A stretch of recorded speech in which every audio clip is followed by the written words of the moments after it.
going to take a deep breath. Roxanne, Anjane, thank you. Gail, Akiko, thank you. Barry, thank you. And Nick, I don't know where you are, but thank you. I want to thank all of our grantees. I want to thank our board.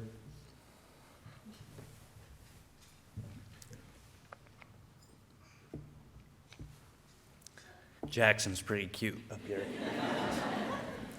I want to thank our leadership council, Arno, you nailed it, and our staff for the work you do with such dedication and purpose.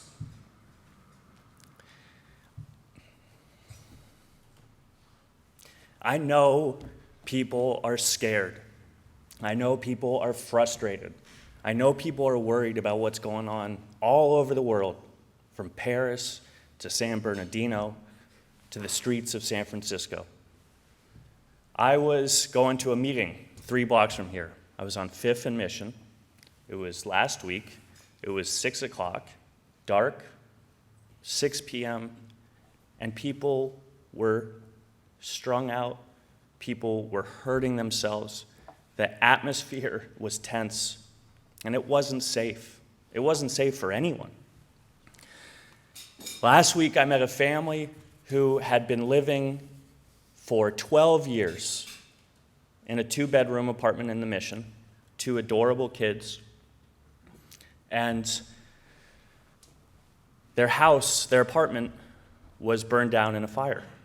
And just like that, he has 2 jobs, she's in school, 3-year-old and a 6-year-old, they're homeless, just like that. They're doing everything right.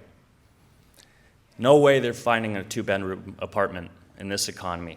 So they found a studio apartment in the Tenderloin, and they're one of the lucky ones. The problems we face are huge and overwhelming. 7 out of 10 people born into poverty will remain in poverty their whole lives. But I believe, because the data shows that the moment someone enters one of our grantees, their chances of overcoming those odds increase dramatically. Last year alone, in the absence of Tipping Point's work, 21,000 people would not have had the opportunity to diverge from the life that they were born into. And I'm not counting those who signed up for services or began seeing a case manager. I'm talking about 21,000 people crossing major finish lines through college graduations, sustained employment with rising wages, and housing retention. And that number, as my mom likes to point out, doesn't include or take into account their children or the people in their communities who see what's possible and follow in their footsteps. We have to break this problem down into individual lives and tactical strategies. We have to use those strategies to build the highway that Shipley was talking about. So, and Chris mentioned this as well, we're going to try some new things at Tipping Point. We know that we can't solve this problem alone.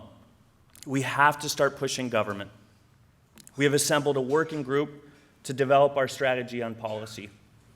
And we also cannot ignore the very clear intersection between race and poverty. 1 in 2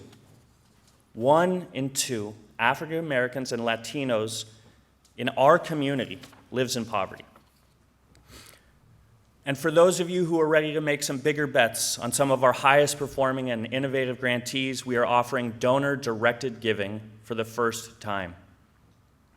Our vision is to more than double the number of people intensively served over the next few years. And to help us do that, I'm proud to share that a San Francisco family and a Silicon Valley family have come together to challenge us this morning and over the next month. They will match any new and increased gifts over last year to Tipping Point up to $1 million from now until January 5th.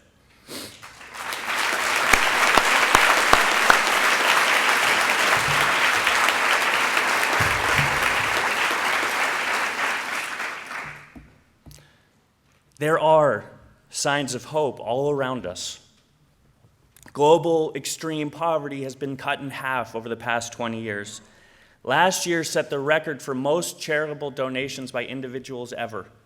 And 2 days ago, Mark Zuckerberg and Priscilla Chan made a bold pledge to place long bets on some of the world's most complex problems. The only way to move through this period of time where we are experiencing such fear is through action. What you heard this morning were stories of incredible strength and perseverance, stories of overcoming unthinkable challenges. We need to follow those stories, the lead of those we met today, to impact the direction our society is headed. And I'm optimistic about that. I hope you'll take some time to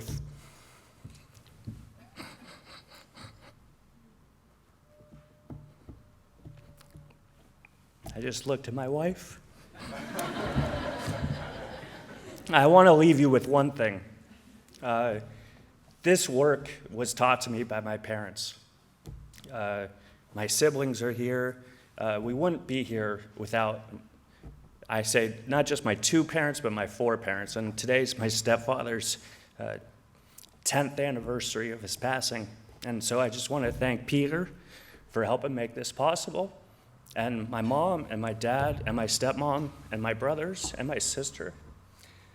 Have a great day. I'm going to stop crying. And, thank you.